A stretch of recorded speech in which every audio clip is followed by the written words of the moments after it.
জাতীয় নির্বাচনকে সামনে রেখে তরুণ ভোটারদের কাছে টানতে বিশেষ উদ্যোগ নিয়েছে বিএনপি ও এর ৩ অঙ্গ সহযোগী সংগঠন যুবদল, স্বেচ্ছাসেবক দল ও ছাত্রদল। ১০ সাংগঠনিক বিভাগকে ৪টি বৃহত্তর বিভাগে ভাগ করে তারুণ্যের সমাবেশ করছে বিএনপি। প্রথমটি অনুষ্ঠিত হলো চট্টগ্রামের ঐতিহাসিক পোলো গ্রাউন্ড মাঠে। দাবদাহ উপেক্ষা করে মিছিল নিয়ে দুপুর থেকে সমাবেশ স্থলে জড়ো হয় বিএনপি ও অঙ্গ সংগঠনের নেতাকর্মীরা। বিকেল পেরোনের আগেই কানায় কানায় পূর্ণ হয়ে যায় মাঠ। স্লোগানে স্লোগানে মুখর হয়ে ওঠে। তাদের উদ্দীপনা বাড়িয়েছে শিল্পীদের গান।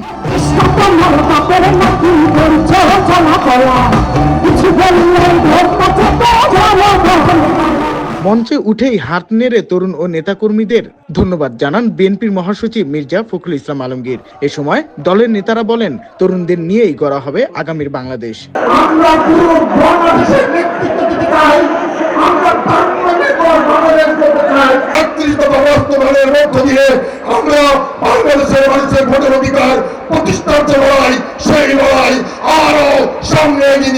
আমন্ত্রিত অতিথি হিসেবে অংশ নেন জাতীয় ক্রিকেট দলের সাবেক অধিনায়ক তামিম ইকবাল। পরে বক্তব্যও রাখেন তিনি।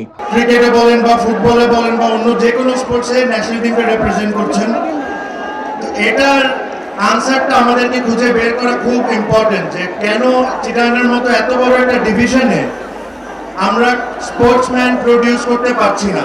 এ সময় বিএনপির স্থায়ী কমিটির সদস্য আমির খসরু মাহমুদ চৌধুরী বলেন, দেশে নির্বাচনের হাওয়া বইতে শুরু করেছে, কাউকে তা বানচাল করতে দেয়া যাবে না।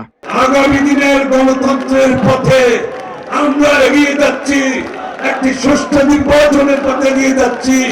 বাংলাদেশে নির্বাচনের হাওয়া বইতে শুরু করেছে, এই নির্বাচন কেউ বানচাল করতে পারবে না। আওয়ামী লীগকে দেশের মানুষ আর দেখতে চায় না উল্লেখ করে দলের মহাসচিব মির্জা ফখরুল ইসলাম আলমগীর বলেন, বাংলাদেশ প্রশ্নে বিএনপি আপোষহীন। দাবি হচ্ছে যে আওয়ামী লীগকে নিষিদ্ধ করতে হবে, তাই না?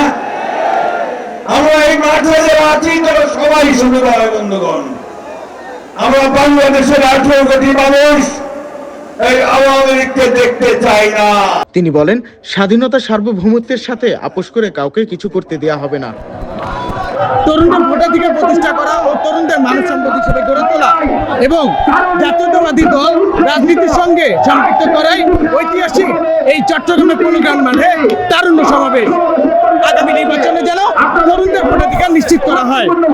সাজ্জাদুর রহমান, বৈশাখী সংবাদ, চট্টগ্রাম।